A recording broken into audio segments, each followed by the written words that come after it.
Bonjour à toutes.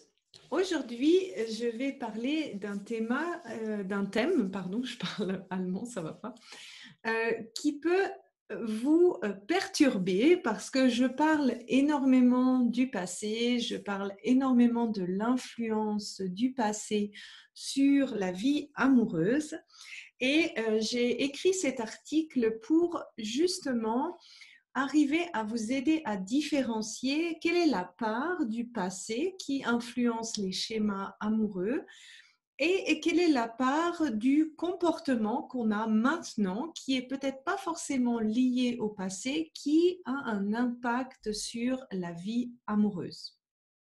Parce que bien sûr, ça serait facile de dire, ben, je travaille sur mon passé, je travaille sur mes schémas amoureux et je change rien du reste et tout va s'arranger de lui-même. Et la réponse, eh ben, c'est pas blanc ou c'est pas noir.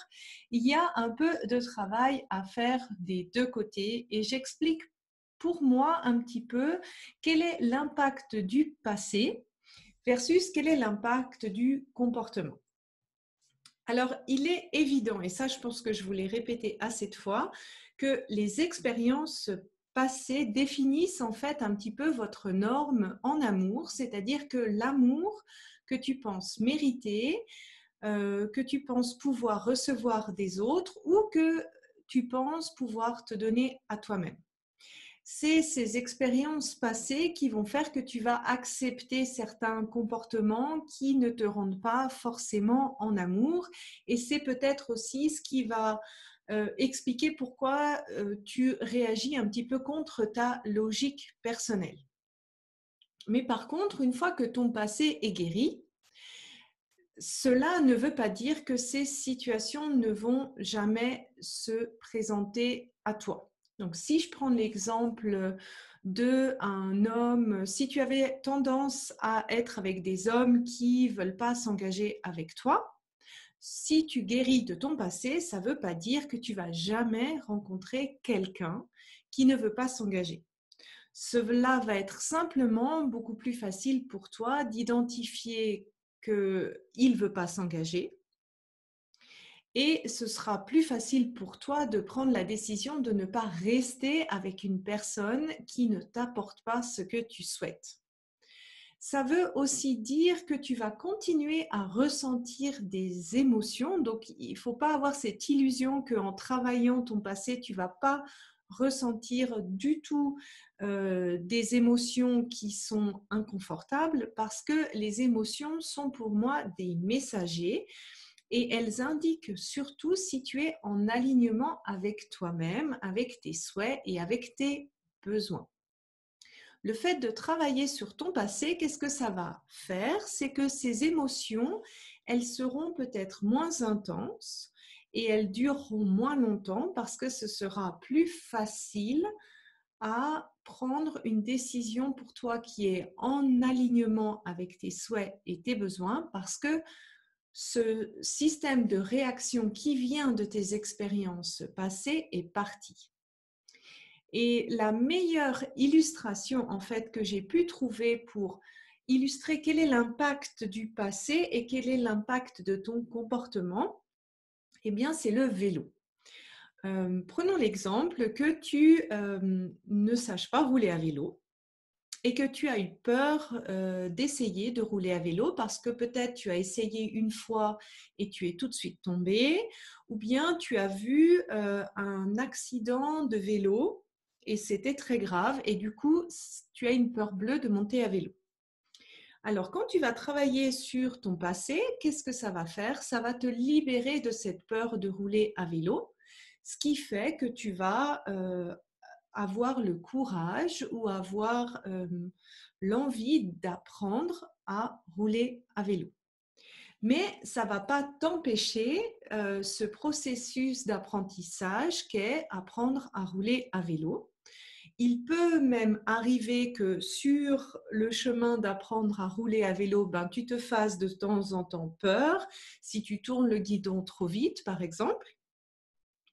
Mais cette peur, elle ne va pas être suffisamment intense pour t'empêcher d'essayer ce vélo.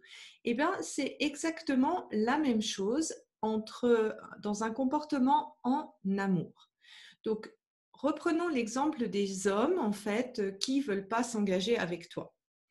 Donc, si tu travailles sur ton passé, en fait, tu vas soit être attiré par des hommes qui ont plus envie de s'engager, et si tu tombes sur un homme qui n'est pas prêt à s'engager, ce sera plus facile pour toi de voir si cette personne avec qui tu commences une relation, elle est prête à s'engager ou pas, et si elle n'est pas, à mettre un stop. Mais ça ne veut pas dire que tu devras quand même apprendre à communiquer tes besoins, communiquer tes limites et à dire clairement que tu veux cet engagement. Et ça, c'est important de le savoir parce que finalement, toutes les actions que tu fais maintenant, elles créent ton passé de demain.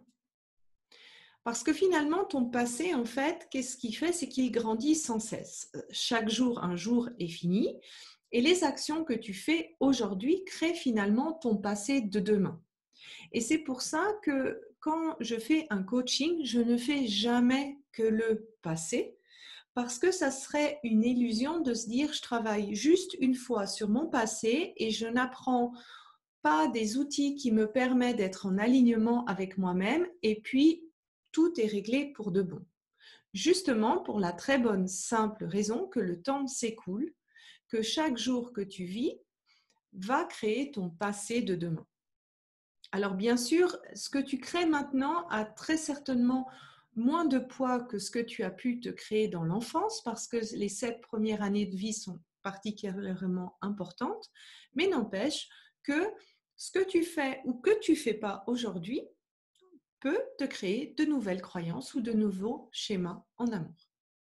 Et donc, c'est pour ça que c'est extrêmement important pour moi non seulement de travailler sur son passé, mais également d'apprendre les outils qui te permettent à exprimer tes besoins, à communiquer tes limites, à savoir entrer dans le conflit quand justement chaque partenaire a un point de vue différent sur la situation, parce que c'est ainsi que tu peux être assuré que tu continueras à être heureuse dans ton couple et en amour.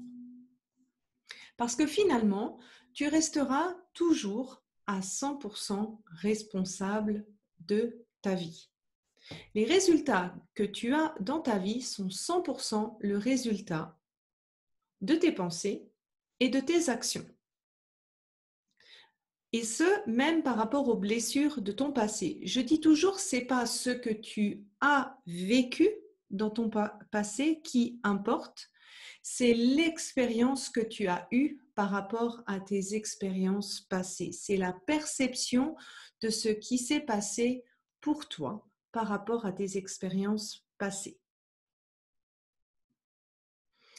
Et si quelqu'un ne respecte pas tes besoins ou tes limites, eh bien souvent, c'est que quelque part, tu lui as donné cette permission de le faire ou alors que tu ne t'es pas défendu.